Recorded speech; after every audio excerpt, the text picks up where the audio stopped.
كاينة شي حاجة ناقصة فيكم ما عارفين شنو هي؟ في الجزء الأول هضرنا على الاهتمام الجسدي والنفسي، ولكن باقي كاينين 3 الأنواع مهمين: الاهتمام العاطفي، العقلي والروحي. إلا سمعتوا الجزء الأول وهذا الجزء راه خديتوا فكرة كاملة على الاهتمام بالنفس. باش ما نطولش عليكم ندخلوا في الموضوع. أولا قلنا الاهتمام الجسدي، ثانيا الاهتمام النفسي، ثالثا الاهتمام العاطفي. وهنا كيبدا التغيير الحقيقي. خاصك تكوني مستقرة عاطفيا، حيث ماشي أي حاجة خاصها تأثر فيك، ماشي أي واحد خاصو يتحكم في مشاعرك. كل مرة كتستحق وكتحتاج الحب والاهتمام بنفسها قبل أي شخص وأي شيء، وتحط نفسها دائما في أول القائمة. هادشي ماشي أنانية، هذا راه وعي. حيث ملي كتعطي لنفسك الحب اللي كتستاهلي كتولي قوية مرتاحة وعندك طاقة متجددة كل نهار. كتقدري تبني علاقة صحية ومتوازنة مع راسك ومع الآخرين. حب النفس ماشي غير فكرة زوينة، راه جزء كبير من الاهتمام العاطفي. حيث ملي كتحبي راسك كتفهمي مشاعرك وكتحترميها، وما كتخلي حتى واحد يتجاوز حدودك. في أي موقف وقعلك في حياتك خاصك ديما ترددي: أنا أستحق الحب والاهتمام. حيت بهاد القوة عمرك ما غادي تنازلي على حقوقك. وعودي راسك تعاملي مع المواقف والهجمات بالوعي والمهارة، ماشي بالانفعال. حب الذات هو جزء من الاهتمام النفسي والعاطفي، وموضوع كبير وزوين وفيه ما يتقال، وغادي نخصو ليه فيديو بوحدو قريب ان شاء الله باش نعطيو حقه كامل. ودابا باقي لينا نهضروا على الاهتمام العقلي والروحي. رابعا عندنا الاهتمام العقلي. شنو كتعمري به دماغك، ولا شنو هي الحاجة اللي كتعمري بها دماغك؟ عقلك راه داير بحال الارض، اي حاجة كتزرعي فيها هي اللي غادي تطلع لك. الا زرعتي افكار سلبية غادي يطلع لك القلق وعدم الثقة والضجيج وحياة غير متوازنة. ولكن الا زرعتي افكار ايجابية غادي تعيشي راحة ووضوح وهدوء وثقة في النفس وحياة متوازنة. نعطيك مثال بسيط: إلا بقيتي كتفرجي طول النهار في المحتوى ولا في مسلسل فيه دراما، مشاكل، مقارنات، غادي تحسي براسك مضغوطة وناقصة حتى بلا سبب. شنو ديري في هاد الحالة؟ خاصك تختاري المحتوى اللي كتشوفيه بعناية، تسمعي تقراي الحاجات اللي كتضيف لك قيمة، تعلمي حاجات جديدة حتى إلا كانت بسيطة. الاهتمام بالعقل راه ماشي غير تفكير، راه حماية لعقلك من الفوضى وتغذية العقل. كتولي إنسانة واعية وهادية.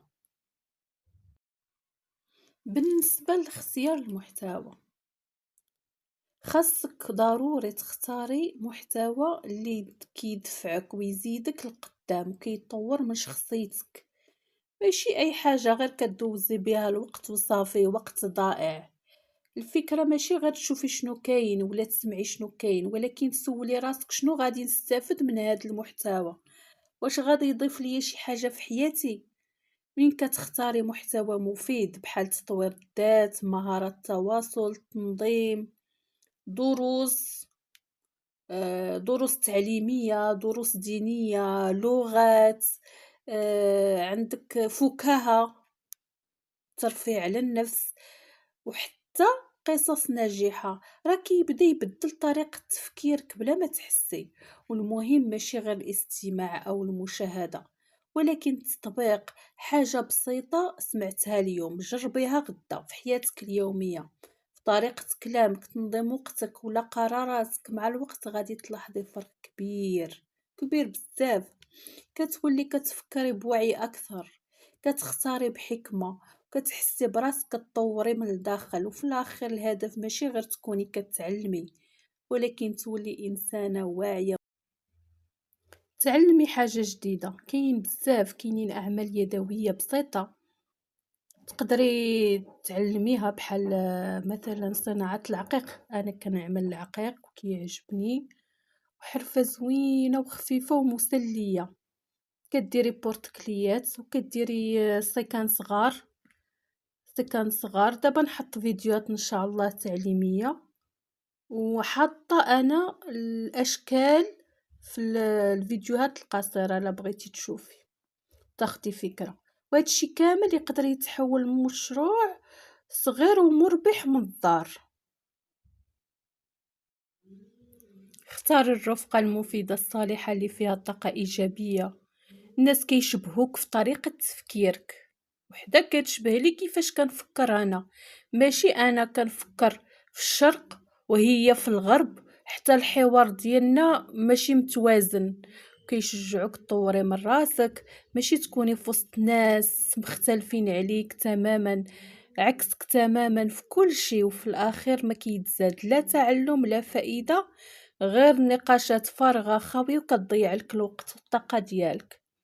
الإنسان ملي كيكون مع الناس اللي كيبنيو ويفكروا القدام، حتى هو كيبدا يتعادى منهم، كيتبدل الأحسن بلا ما يحس، وكيرتفع معاه الوعي ديالو، الاختيارات وحتى الطموح ديالو. حيت هاد الكلام راه طاقة، بدل ما تضيعيها في هضرة بزاف بلا فايدة تقدري تستمريها في حاجة كتفيدك وتزيدك القدام. منين كطولي في الهضرة بلا هدف كيمشي معاه كتمشي معاه حتى التركيز والوقت ديالك، وكتولي غير كتستهلكي في راسك والنتيجة ما كايناش. ولكن ملي كتجي تختاري وقتك وكلامك بوعي كيتحول كل شي لحاجة فيها قيمة وتوازن. راه الكلام بزاف بلا معنى كيقدر يضيع لك الوقت والطاقة، وفي الأخير ما كيخلي حتى شي نتيجة. هادي علاش قلتها مرارا وتكرارا باش نأكد عليكم، لأن كاين بزاف ديال النساء كيبقاو بلا بلا بلا بلا هدر هدر هدر هدر هدر هدر، الحوار زيرو، ما خرجت لا بنتيجة لا بوالو، غيدونوب على الفاضي. الأهم ماشي كثرة الحروف، ولكن الفكرة واش فيها فايدة، واش كتطبق في الحياة. عرفتي شحال من حرف خرجتي، شحال من كلمة استخدمتي في الخوا الخاوي، في الخوا الخاوي.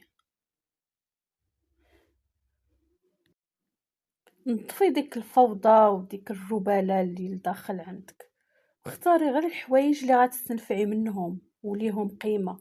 منين كتخففي داك الضجيج اللي حتى في الافكار ديالك وفي الاختيارات ديالك كيبدا يبان عندك الهدوء، وكتحسي بالراحة والتوازن. راه راح تبالك ماشي صدفة، راه اختيار منك.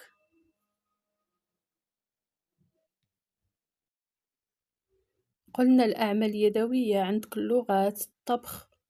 عمري وقتك بحوايج مفيدة كتشغلك كتزيدك القدام، بتلي داك التجمعات الخاوية اللي ما فيها حتى فايدة، غير النميمة والنفاق ولا شي مكالمة الو فينك الهم والشكا والبكا كتشحنك غير بالطاقة السلبية. كاين الناس كيفرغوا اللي فيهم عليك وكيمشيو مرتاحين مع راساتهم، وانتي بلا ما تحسي كتبداي تشربي داك الاحساس وترجعي مشحونة ومقلقة وما عارفاش مالك.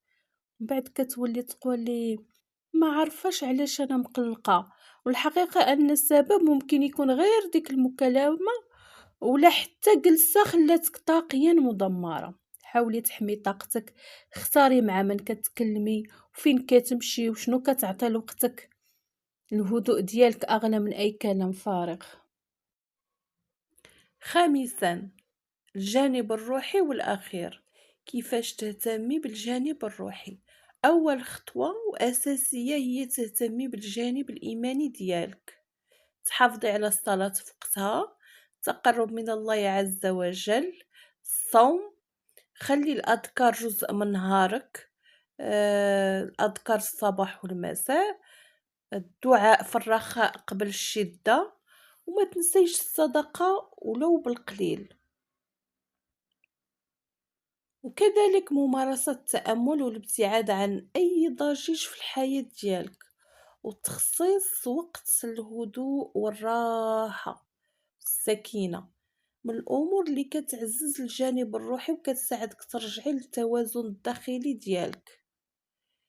ملي تهدئي راسك وكتبتعدي على داك الضوضاء ديال الحياة كتقدري تسمعي لصوتك الداخلي وكتحسي براحة أعمق. وقراي كتاب، ابتكري شي جديد حتى لو التسلية والشعور بالإنجاز شي عميق وشي عظيم. ملي كتحسي أنك حققتي شي حاجة كيعطيك إحساس جميل بالرضا والطاقة الإيجابية، وتقدري حتى تخصصي جزء من يومك باش تعملي شي أمور كتخدم الفرد والمجتمع، حيت العطاء كيرفع من الإحساس بالقيمة، كيزيدك سلام داخلي، كيعطيك معنى أعمق للحياة. وفي الأخير اكتشفي الأمور اللي كتعطيك إحساس بالسلام، الحب والقوة الداخلية.